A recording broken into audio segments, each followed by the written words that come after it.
অনন্য অনুভৱ। এই মানুহখিনিৰ সৈতে আপোনালোকে ভাষণো দেখিছে, আমাৰ শুনিছে যে মানুহখিনি ওলাই আহিছে নিৰ্বাচনী সভা বুলি নহয়, যেন ঘৰৰ সন্তান মানৱক আশীৰ্বাদ দিবলৈ ওলাই আহিছে তেনেকৈ অনুভৱ হ'ল। সেইকাৰণে মই খুব দীঘলীয়া বক্তব্য প্ৰদান কৰা নাই।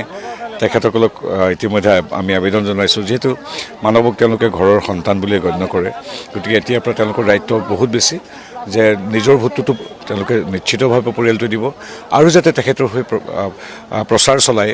নৰেন্দ্ৰ মোদীদেৱৰ অনুপ্ৰেৰণাৰে হিমন্ত বিশ্ব শৰ্মাদেৱে যি বিকশিত সুৰক্ষিত অসমৰ গঢ়াৰ কথা কৈছে, বিকশিত সুৰক্ষিত লখিমপুৰ গঢ়াৰ সংকল্পৰে মানৱ যিদৰে আগুৱাই গৈছে, এই ক্ষেত্ৰত ৰাইজৰ আশীৰ্বাদ সহযোগিতা সদায় লাগিব আৰু তাৰ দায়িত্ব আজি ৰাইজেই লৈছে বুলি ক'ব পাৰি।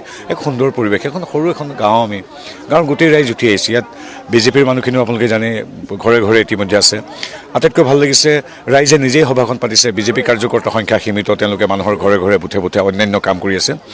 গতিকে স্বতঃস্ফূৰ্তভাৱে ৰাইজ একত্ৰিত হৈছে, সঁচাকৈ অভিভূত হৈছোঁ। আমি পতিয়ন গৈছোঁ যে বিকশিত সুৰক্ষিত অসম গঢ়াৰ স্বাৰ্থত অন্যান্য প্ৰান্তৰ লগতে এইবাৰ লখিমপুৰৰ ৰাইজেও হিয়া উজাৰি মানৱ ডেকা তথা হিমন্ত বিশ্ব শৰ্মাদেৱক আশীৰ্বাদ দিব। কোৱাটো আমি উচিত নহয়, কাৰণ সেইটো জনতা জনাৰ্দনে ঠিক কৰে। কিন্তু এইটো ঠিক আপোনালোকৰ সংবাদ মাধ্যম, বিভিন্ন সমীক্ষা আৰু আমিও যিহেতু গাঁৱে ভূঞে ভ্ৰমি ফুৰিছোঁ, গতিকে এইটো আমি ক'ব পাৰোঁ যে ৰাইজে এইবাৰ নিশ্চিতভাৱে পূৰ্বতকৈ অধিক আসন দিব। কিন্তু সংখ্যাটো আমি কোৱাটো এই কাৰণে উচিত নহয়, সি কেতিয়াবা অহংকাৰৰ পৰিচায়ক হৈ পৰে। গতিকে ৰাইজে সিদ্ধান্ত ল'ব কিমান আসন দিয়ে। কিন্তু আমি দৃঢ় বিশ্বাসী এখন সুৰক্ষিত বিকশিত অসমৰ বাবে ৰাইজে এইবাৰ আমাক শদিয়াৰ পৰা ধুবুৰীলৈকে দুয়োটা উপত্যকাত হিয়া উজৰি আশীৰ্বাদ দিব। এইটো কথা ঠিক, আমি সংকোচবোধ নকৰোঁ ক'বলৈ যে নিৰ্দিষ্ট মিয়া এলেকাবিলাকত কিন্তু আমি কংগ্ৰেছতকৈ বহু যোজন পিছ পৰি আছোঁ। সেইটো কিন্তু সঁচা কথা। লাগে নালাগেতো আমাৰতো স্পষ্ট কথা। কিন্তু মই ক'ব বিচাৰিছোঁ যে হয়, কংগ্ৰেছে দাবী কৰাৰ দৰে সেই 24খন চিটত ৰকিবুল হুছেইনে দাবী কৰাৰ দৰে, গৌৰৱ গগৈয়ে দাবী কৰাৰ দৰে সেই আসনবিলাকত আমি তিষ্ঠিবই পৰা নাই তেওঁলোকৰ ওচৰত।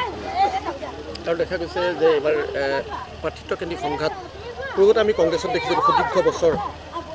ইয়াততো মই ক'তো শুনা নাই। সমগ্ৰ অসমৰ প্ৰেক্ষাপটত সমগ্ৰ অসম মোক কওক, মই তেতিয়া উত্তৰ দিম। গুৱাহাটীত হৈছে, মই অকল সন্মানীয় প্ৰাক্তন সভাপতি জয়ন্ত দাসৰ বাহিৰে মইতো ক'তো দেখা নাই। প্ৰত্যেকৰ কিন্তু এতিয়া মোক কওক, তেতিয়াহ'লে আপুনি সমগ্ৰ অসমৰ 126টা সমষ্টিত দুটা উদাহৰণেই দিছে। গতিকে মোক যদি আপোনালোকে কৈ যায় মই উত্তৰ দি যাব পাৰিম। গতিকে আপোনাৰ যদি আৰু যদি কিবা উদাহৰণ আছে দিয়ক। মোৰ দৃষ্টিত অমীয় ভূঞাৰ কথাটো সুকীয়া, তেখেতে ইতিমধ্যে দলৰ কাৰ্যকৰ্তা হিচাপে কাম আৰম্ভ কৰিছে। সমগ্ৰ 126টা সমষ্টিত প্ৰায় 1000-1200 আমাৰ পৰম শ্ৰদ্ধেয় সতীৰ্থসকলে, সকলোবিলাকেই যোগ্য সন্মানীয় সতীৰ্থসকলে প্ৰাৰ্থিত্বৰ বাবে ইচ্ছা প্ৰকাশ কৰিছিল। আৰু সেই 1000-1200 মানুহৰ ভিতৰত এগৰাকী নে দুগৰাকী মানুহে তেনেধৰণৰ আপুনি কোৱাৰ দৰে নিৰ্বাচন খেলিমেই বুলি সিদ্ধান্ত গ্ৰহণ কৰিছে। গতিকে এইটো 0.01%। গতিকে তাক কোনো ধৰণৰ প্ৰাৰ্থিত্ব বিচাৰি হুলস্থুল বিষমা তেনেকুৱা নহয়।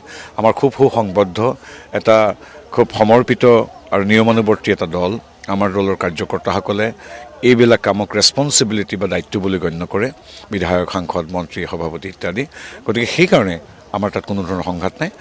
মাত্ৰ এটা ঘটনাৰ বাদ দি 126টাৰ ভিতৰত এটা, 126টা সমষ্টি, 1000 প্ৰাৰ্থিত্ব প্ৰয়াসী, তাৰ মাজত এটা ঘটনা উদাহৰণৰ পিছত আপোনালোকৰ উদাহৰণ নাই। গতিকে এইটোতো সাধাৰণ কথা। ইমান ডাঙৰ 65 লাখ সদস্যৰ দলৰ এটা দলত আমাৰ অসমতে 65 লাখ সদস্য আছে, তাততো এজন দুজন মানুহৰতো চিন্তাৰ তাৰতম্য হ'ব পাৰে। মই যদি ক'ব বিচাৰোঁ আপুনি কওক মোক। নাই মই দেখা নাই। মই এগৰাকী দায়িত্বশীল সাংসদ বা বিজেপিৰ এগৰাকী সমৰ্পিত কাৰ্যকৰ্তা হিচাপে ক'ব পাৰোঁ পুনৰবাৰ বাক্যটো এইটোৱেই যে 126টা সমষ্টি, 1000তকৈ অধিক প্ৰাৰ্থিত্ব প্ৰয়াসী, সমগ্ৰ অসমতে প্ৰাৰ্থিত্ব ঘোষণা হোৱাৰ পিছত প্ৰত্যেকগৰাকী প্ৰাৰ্থিত্ব প্ৰয়াসী বা তেখেতসকলৰ সমৰ্থকসকলেও আজিৰ তাৰিখত সমৰ্পিতভাৱে NDA অৰ্থাৎ অকল বিজেপি নহয়, AGP, গণশক্তি, ৰাভা হাছং যৌথ মঞ্চ, BPF সকলোৰে বাবে সমৰ্পিতভাৱে ইতিমধ্যে কাম আৰম্ভ কৰিছে। আৰু সেই 126টা সমষ্টি 1000 মানুহৰ ভিতৰত মাত্ৰ আপুনি মোক এটাই উদাহৰণ দিব পাৰিলে। গতিকে আমি ভাবোঁ তেনেকুৱা ধৰণৰ এটা উদাহৰণ 0.01%টো হ'ব পাৰে, একো নাই।